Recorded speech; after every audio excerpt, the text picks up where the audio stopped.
What's up, fight fans? Your boy P. Welsh here, bringing to you UFC 327 from Miami, Florida, USA. Coming off a 9-4 week, 3 straight nice winning weeks there. Coming to you with a nice banger of a card here. Starting off men's welterweight division: Charles Radke versus Francisco Prado. Radke 11-5, Prado 12-4. Radke got a submission win last time out against Frunza. Prado moving up into the welterweight division. Literally, I felt like he was a featherweight. What is he doing here fighting at welterweight? But that being said, he's on a bad streak, and I think he kind of gets his head exploded by Radke here. He just throws nasty. Lost to Veretenikov, lost to Matthews, lost to Zell Huber, lost to Malarkey. He beat Izater. I feel like Radke's at least good enough to connect if this guy's going to stand in there and bang. He's not really a takedown threat, so, I like Radke here. I like Radke TKO 1-2. I mean, I didn't get it last time with him, and he had that third round finish, so, sometimes, that's really spicy.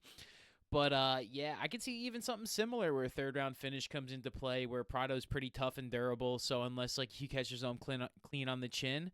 But, I just always felt like Prado was always a little bit small. And I don't even, so I like Radke here. I really think he's going to be a problem. And maybe Prado's going to be way better not having to cut that extra weight. But, I like Radke here. I like Radke by KO. I mean, I want to be on Prado, but I just don't think he has a gas tank either. You know what I mean? If you're really going deep into the fights, is he really going to finish Radke? That's his. I don't think he's really finished anybody that I've seen, in the UFC. So it was Zayater. So we'll see what happens here. I like Radke, though, KO. Next up, we got the retirement bull here. Kelvin Gastelum versus Vicente Luque. Just fucking site. Gee, freaking UFC's website, man. You guys gotta love it, dude. All right, let me go over here. Gaslam 20-10, Luque 23-12-1. Oh man, Luque's been on a tough form here. Losers of 2 straight with the 1 win against Garimbo. Lost to Buckley before that. Win against Stolzfus, lost against Pfeiffer, win against D-Rod, and then lost to Sean Brady for Gaslam before that. Chris Curtis win before that. It's hard to ever pick Luque as somebody looking at how do you expect Luque to win here.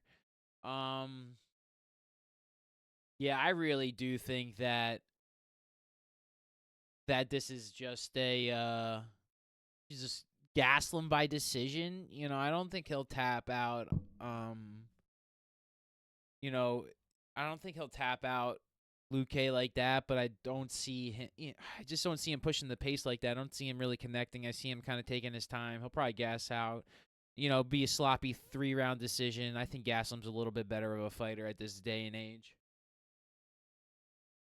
He's had higher highs. He's had better mediums, and his lows have been fairly decent in a way where, if you're looking at his losses at, Pfeiffer and Brady and Adesanya, you know what I mean? There is just way more that you can write off for Kelvin Gastelum versus Luque. Man, he's been injured super hard, been finished a couple times, and, it just feels like Gaslam's just on a little. I mean, Hermanson, Robbie Whitaker, Cannonier, Adesanya, Tillings, Hermans. There's just a lot of good competition. Bisbing, Weidman, Tim Kent. Vitor Belfort. He's in the octagon with a lot of tough people. So I think he puts away Luque in 3 rounds. Kelvin Gastelum. All right, work this time. Chris Paldea replacing Saidakov against Marquel Mardos. 17-6 Paldea versus 11-1 Medeiros. And, yeah, I don't know. I don't really like this spot for Medeiros. I think it's his 3rd UFC fight. He really hasn't fought too many anybody substantial, and he only got them all to decisions. I think Paldea is an absolute monster in there. I think he's got finishing capability against some highly touted prospects. If you look at some of his wins over the time, Bomb Theme, Razgul on top. He's finishing these guys, and I think he's got a good gas tank to boot. I think he really does a lot of damage. hits super hard for the lightweight division, and is one of my favorite guys. We've cashed on him literally almost every time. I'm a big Chris Paldea fan, and I won't be shying away from him. This is gonna have to be a Marquel Meridos. He's gonna have to be an exceptional fighter for him to win this fight. He's gonna have to really touch Chris Paldea and do a lot of damage. He's gonna have to have pinpoint accuracy and hit him on the chin to really like stun him. I do think he has to kind of finish Paldea, which I think is something that has happened a couple times in his career. So, they were way earlier on, but I do think that's like the position to you got to touch the chin. He is at a reach disadvantage, and I don't know. I'm a big Paldea fan, so I think he's got Paldea on it. I think he can get a nice finish. I think it can go to decision because if Paldea is just a really kind of very patient fighter, and if you watch his fights, he's never rushing in there to get some finishes. He's never, there's even at moments you're like, oh, he might have lost that round, but or losing moments in the round, but he'll end up rallying and get the finish. So I'm a big Chris Paldea fan. Give me Taco. Let's go, baby. Next up, women's strawweight, Tatiana Suarez, 12-1 versus Lupi Godinez, 14-5. That's correct. Suarez coming off a win after the title loss. Godinez coming off a win after a little bit of a rough stretch against Dern and Yonderoba. And this is kind of the same thing. It's this is like the gatekeeper test for Lupi Godinez versus Tatiana Suarez, where like can she ascend to get that title aspirations? And I just don't see it happening. I can't really believe in it at all, especially losses to those great fighters. She can be out-grappled, which you can see, which I think will be Suarez's game plan. If you look at that fight against Yonderoba, I think you'll see something cookie-cutter. I think we're getting a great price on Suarez. Lupi Godinez is a fan favorite, but she definitely drops the ball in some big performances, and I don't think is really that good. Doesn't put an exceptional amount of volume in there. Doesn't, even like, I compare some striking like Carly Judice. She's not putting it in there like super volumetric numbers. I like Suarez here. I think she'll dominate. I think she has a chance to submit Godinez. I think she can. I think she could get. I can't even call it because it could be armbar, it could be rear naked choke, it could be Kimura. It just depends on the situation and how the fight progresses. Yeah, I really like Tatiana Suarez here. I just think she's a beast comparatively to Lupi Godinez, and you just can't trust her in a fight like this. And I said I love the odds. I like Suarez here big time. Next fight, what a fight here. Lightweight bout, we got Gamer Mateusz Gamrot versus Esteban Ribovic.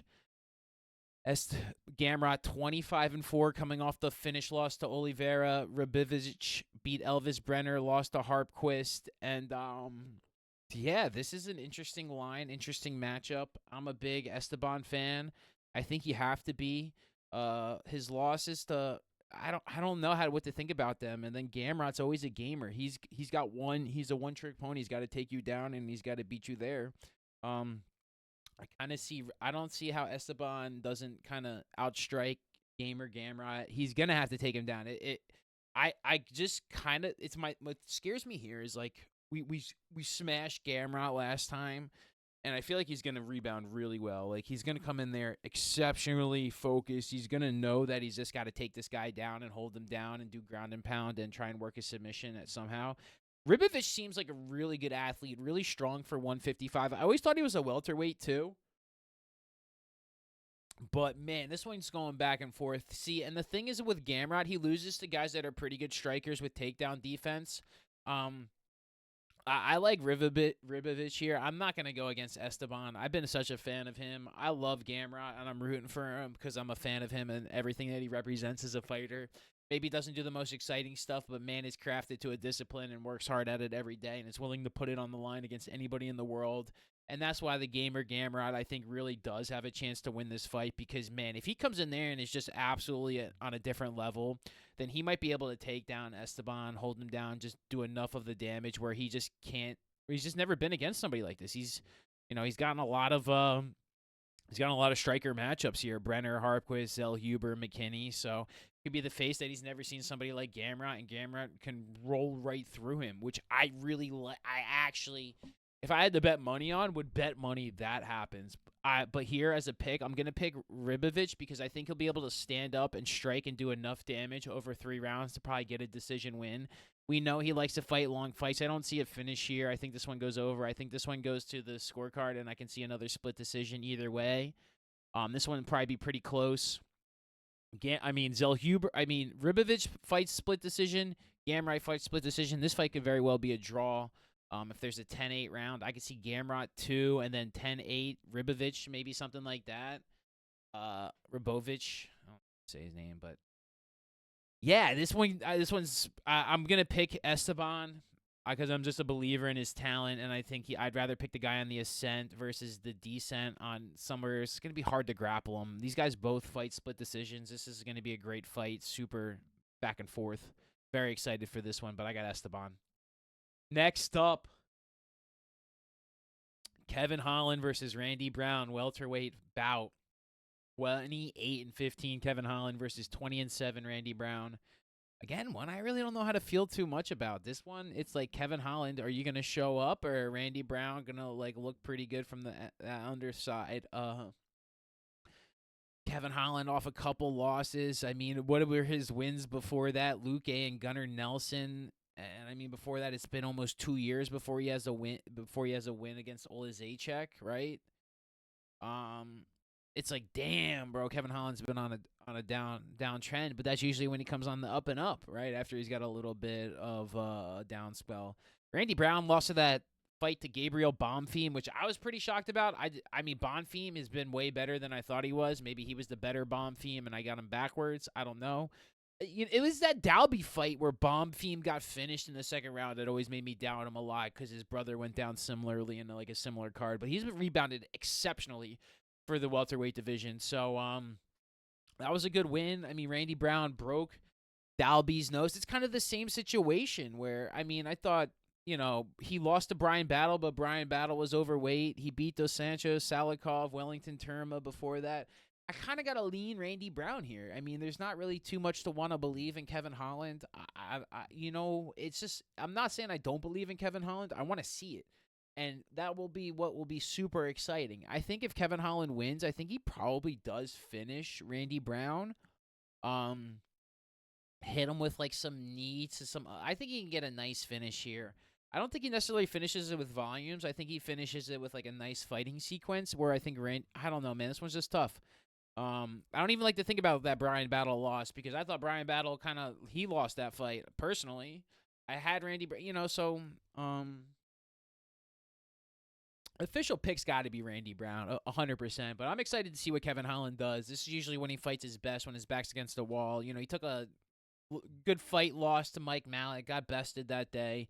Not afraid to get bested with the best of them, Kevin Holland. So I think he'll show up and have a great performance. Could be super live as a dog, even money this week against Randy Brown. Again, this is a super 50-50 fight. It's like which Kevin Holland will show up. Whoever wins this fight is going to look like a minus, 500 favorite. And that's what's crazy about the UFC is like it's just whoever starts hot sometimes. It's tough to rebound. And if somebody does big damage, it could be over early. So official pick Randy Brown. Next up, featherweight bout, Patricio Pitbull versus Aaron Pico. Pitbull 37-8 versus Pico 13-5. Pitbull coming off the win. He had to reschedule his Rio bout. Pico, that devastating loss to Leroy Murphy. And, yeah, man, I don't know how Pitbull's a big dog here. I like Patricio Pitbull. I think he'll take him down. I think he'll control the fight. I think he'll be very calm, poised, and he's not afraid anymore. I think he took a bad loss to Yair, and Yair is freaking garbage, but I think he might have been a little nervous. I think he's going to settle in here well versus Pico could be way too excited, and I can just see Pico getting taken down for 2-3 rounds in a row, maybe win the third round, but just coming off a absolute devastating knockout like that, he could be cautious and put him on the back foot when he does try to overextend. Pitbull knows he's going to go in there, snatch some double legs, and get a nice takedown. I think that's got to be the game plan. So it's like, do you believe in Pico's ability to walk forward and finish Patricio Pitbull? I don't necessarily think so.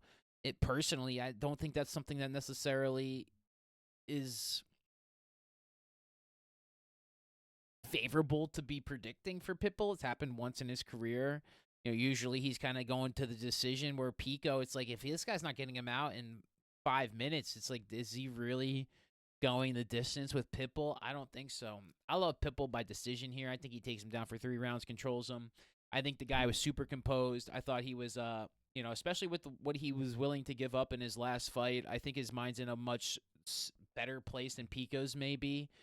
Just because coming off something like that, it's tough to recover right away, especially with a guy that he might not damage him that much, but I think he'll win on control.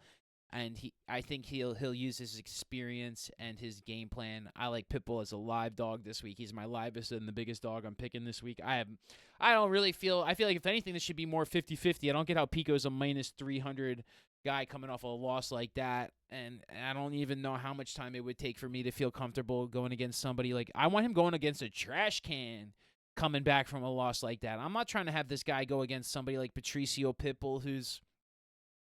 He senses the blood for glory. Like he needs a late run for glory, which I think he can kind of get some of that unk status in the featherweight division. He can pick apart some of these guys that I think are on the lower end of the rankings. Like I think if Kyler Phillips, he's got to try and beat somebody like him after that, but I think Pitbull's here can have a little late resurgence in the featherweight division, man. I think he can have some exciting fights, and I think he really gets a dominating decision win. So I like Patricio Pitbull here. Next up, featherweight bout, Cub Swanson versus Nate Luander. Swanson 30-14 versus Luander 18-7. Swanson, having a little unk resurgence, a little clarity in the mind.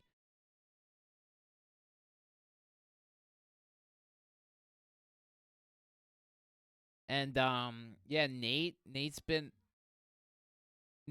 been up and down in his career, and yeah, it's hard to really trust him in somewhere in the pick 'em spot. It's like you want to, but like really, like you going with some winners against who did he beat? Ludovic Klein many years ago, Onama, Lingo, Emmers. Yeah, I got Cub Swanson here. I'm not even sweating it too much. I think Cub will just come in here and look really good. Like they both got the upside to knock each other out, but I actually thought Cub Swanson beat Andre Fili too. Actually, I thought he did. I don't know what I was looking at. Maybe I was remember the Dawodu fight. I don't know, man, but yeah, it's I don't know, man. This fight's 1-800-GAMBLER. Just call the gambling hotline if you want to bet on this.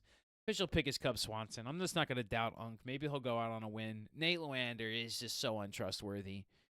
It's like at least like Cub Swanson has fought some freaking gangsters, and even if he's lost, I think he could be at the best he's ever been. So that's not saying as much as it might sound like, but the best Cub Swanson's ever been is way better than Nate Luander will ever be in terms of MMA. And if I'm wrong, I'm wrong. You know what I mean? We're all just 50-50, At this point, it says pretty much pick 'em, right? What did they say this morning? Yeah, pretty much pick 'em slight dog to Cub Swanson. So I'll go Cub Swanson. Next up, light heavyweight bout, Dominic Reyes versus Johnny Walker. 15-5 Reyes versus 22-9 Walker. Who did Reyes lose to last? Carlos Ulberg. And against Johnny Walker this time, he's been on a pretty bad run, but he beat a big underdog win against Ming Yang Zhang. What a flop. Oh, after he couldn't get finished in the first round. Yeah, I mean, I like Dominic Reyes' first round finish here. I don't know how that's what he's kind of been on the last few times. Johnny Walker, the only way he survives that is if he plays pretty pretty conservative from the distance, but almost all of Dominic Reyes' finish. I mean, I think he just wins by KO anyway. I think that's what happens. I don't expect this fight to last too long. I can't imagine Johnny Walker. It's whose chin gets touched first, and I just think Reyes has better accuracy. I think he's gonna have just more clarity in the mind at this point in his career, where I feel like Johnny's freaking mind is dusted. Just dusted in the way of how football players get dusted at the end of their career. So I think Reyes took that time off, healed up, is pretty clear, didn't take a lot of damage for prolonged times when literally Johnny Walker is getting stretchered by 3 different guys. It's just one of those things that I just think that's where you can literally just take that to the bank right there, in my opinion. That's why I like Dominic Reyes here. I think he's one of a clear-cut slam dunk, favorites of the week at minus 135. I think a lot of people love Johnny Walker. I think you'll see him stretch a little bit. I think Reyes finishes him in the first round. The Reyes KO prop I love. I just see him just touching that chin and it going down. And yeah, let's go Dominic Reyes. I don't even want to talk more about it. I'm talking longer than the fight's probably gonna be. It's like you watch these guys fight. Just this is not going. It's not going 10 minutes. So Dominic Reyes 1-2. Uh, maybe he snatches a guillotine, ruins everybody KO prop. But yeah, Dominic Reyes inside 2 rounds is what I would pick. Next up, heavyweight bout: Curtis Razor Blades versus Josh Hokit. Razor Blades 19-5, 1 no contest, coming off a win. Hokit 2-0 in the UFC, coming off 2 finishes in the first round. And yeah, fraud check situation for Curtis Blades. It could very well be. Not a big fan of the odds. I want Hokit as a bigger dog here, but I think a lot of people are on that Curtis Blades is vulnerable at times. And yeah, he hasn't looked good in some rounds in his last few fights against Kuniev. He lost a round to Almeida in the first round, so he could have been finished there. Got finished by Pavlovich, got finished by Aspinall. Yeah, so I think if you really like Hokit, I think you can like him in the first round here. Catch Curtis before he kind of settles in. I think what Curtis does really well against guys that aren't necessarily going to either do much and they're going to stay on the outside where he doesn't have to think, or if they come in too fast, he's going to have to catch them. I don't know. I worry about Curtis in there. I'm picking Hokit here. I just can't trust Curtis Razor Blades like that. I thought he even got blessed to get that last win, so I think he can get finished here. I think Hokit's going to have a real deal moment here. It could be like a 30-second finish even, something where you're like, oh, maybe he just caught Curtis. I like Hokit in the first round here, KO. I think we'll have a pretty exciting card. I can't imagine him trying to stay in there too long with somebody with the wrestling experience and gas tank like Curtis Razor Blades. I think if you go in there, you got to try and get him out in the first round and surprise him. That's usually the way to get Curtis out of there. So I'm going Hokit first round finish. Let's go. Maybe even something sneaky like a I don't know, guillotine or something. I don't know. But yeah, Josh Hokit. Next up, light heavyweight bout: Azmat Mirzakhanov 16-0 versus Paulo Costa 15-4, coming off a win here. Mirzakhanov, light heavyweight, on the line here on a finishing streak. Beat Rakic, Barrio, Menafield, Jacoby. Before that, Paulo Costa coming off a big win against, Kopolov, lost to Strickland and Whitaker. Vittori Adesanya wins against Rockholt in there, and it's man, this one's tough. I think like Paulo Costa, he did me well with that win against Kopolov. I just feel like he could run around Mirzakhanov for 15 minutes, and it's like, is he really gonna get hit like that? Oh man, it's so tough to actually think that Paulo Costa is gonna get finished by Mirzakhanov. One thing that I will say is when Azmat just walks forward, he's got this freaking RoboCop-like approach to just the person, and if Costa can't get around that, I can definitely see Mirzakhanov getting the finish. I believe he's a southpaw. He's really awkward in there.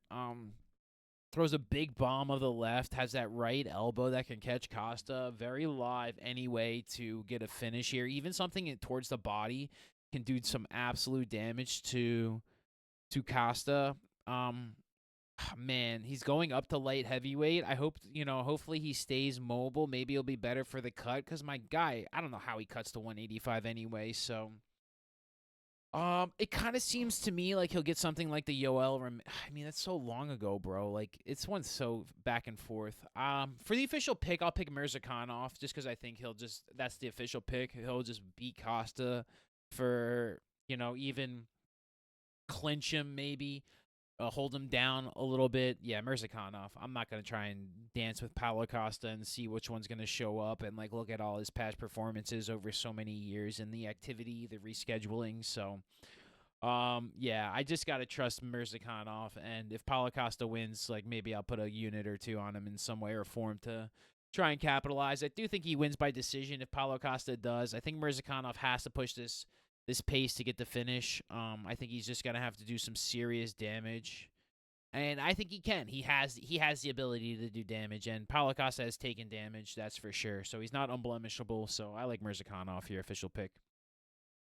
And the absolute banger of a light heavyweight title bout: Yuri Prochazka versus Carlos Ulberg. Yuri Prochazka 32-5-1 coming off a win. Ulberg 14-1 coming off the win of, we said Dominic Reyes earlier. Prochazka off the rebounds after the Pereira losses. Comeback wins against Roundtree and Hill. You can call them comebacks. They were always destined by Yuri. Third round finish. Absolutely monstrous performances. At heart of an absolute warrior. I just don't see how he doesn't get it done here, man. It's just one of those things, man. I understand how Ulberg is not even a betting dog. Pretty much approaching a pick'em. He's scary. He has a lot of work. But this guy Yuri Prochazka is just built absolutely different. And I think it takes somebody like Poatan to actually put him out. And I don't know if Ulberg is that technical, if he's that athletic. He is powerful enough to do it, but I think at that point, that's his win condition. He's going to have to put Yuri out the way that Pereira does. I mean, Yuri gets hit every fight. That's kind of the MO too. That's even in his wins, he's coming back from losing and getting knocked, borderline knocked out. So, I mean, look at the Roundtree comeback win, Jamal Hill comeback win, Rakic comeback win, Glover Teixeira comeback win, knocked out against Dominic Reyes comeback win. I mean, coming back, he's just this insane specimen when he comes in there, and he probably will be losing the first couple rounds. And he's just going to come back and win. I mean, he's losing every fight, and he wins more fights than he loses. How do you pick against Yuri? I mean, I want to pick Goldberg here. I really do, but I'm just never picking against Yuri. I mean, because I love Poatan. I've been on him since he came in, and I always found, like, why is Yuri fighting this guy? But I think it's just what he needs to do to overcome anybody. Even if this guy catches the chin, I think Yuri can take him down, maybe even submit him. Yuri Prochazka finish is my official pick. I just can't see this fight going 5 rounds. I think this probably ends in the 3rd round, 2nd round. Maybe just depends on how much Yuri wants to take before he ends up winning. Like I said, man, he can finish anybody with 10 seconds left in the 3rd fight. So this fight could end in the last minute. This one could be one for the ages. I have Yuri Prochazka lifting that light heavyweight title bout because it's just what I think is it's just what he's meant to do, dude. He's just a special fighter, and if you watch a Yuri fight, you're just going to know that I'm not going to pick against him, and the only time I'll pick against him is if he's facing somebody like Poatan, or, I mean, I like Ulberg, but he hasn't proven himself against enough worthy opponents as Poatan has, like, he's fought aging Reyes, aging Blachowicz, aging Uzdemir, aging Menefield, and then Pottery, come on. Look at the guys that Yuri's finished. Yuri. Could get him by a sub, maybe takedown, like just something late, there's always a chance, but I like Yuri Prochazka by finish. We'll do a quick recap here, try and keep this winning ways on there. I'm feeling really good about this card. A lot of banger matchups. Some people I think are, good favorites that are priced very well too. Could be I'm just excited for the week, trying to go undefeated on the picks, and if everything else goes well after that, then that be that. We got Charles Radke. I think he finishes Prado. I got Kelvin Gastelum by decision. I got Chris Paldea, probably by decision. I got Tatiana Suarez submission. I'm going to go Esteban Ribovic by split decision. Randy Brown. We got Pitbull by decision. Cub Swanson. Dominic Reyes KO, Josh Hokit KO, Mirzakhanov by decision, and Yuri Prochazka finish. Like, comment, and subscribe if you made it this far. Leave your picks in the comment section. If you pick the card 100% right, I'll give you $100. Thank you guys so much for watching. Take care of yourselves, your friends, and your family. Peace and love, everybody.